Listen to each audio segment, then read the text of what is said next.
سیاستمدار کرد و کتکار کردایتی علاءالدین حمام باو سردار ایرو روژا 13 ماه نیسان ده 65 سالی خود لآلمانیا وفات کرد. باو سردار علاءالدین حمام اف دمک بو به نخوشی سرطان پنچشیره بو.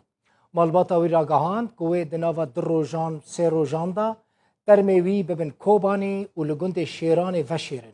اف وصیتا وی بویه. هر وها مالبات دار زانین که جبر کرونا نخوشی بلابونا و ویروسی و سرخوشی بریا تلفن و سوسیال مدیا چه ببه. علاءالدین حمام د جوانی خود تولی کار سیاسی بو و گلک جاران جعالی هزن امنی و استخبارات سوریه و هاتبو گرتن و اشکنجه کرن. بلا سر مالبات وی ساغ به.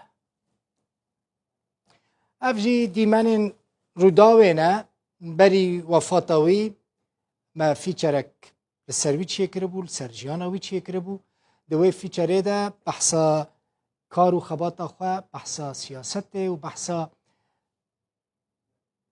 کردستان کربو هند بینن دوی فیچره روداوی ده جی دگری بیگمان هم نخوشی هم غریبی جبوی گلکی زور بو مجی وکا وفاداریه که خواست پروگرام که لگل علاءالدین حمام چه بکن برا بزانه به که روداو ام نتنه پشتی وفات کسی که امکدار هر وها دما جیانا ویده جی خودی لی درد کن.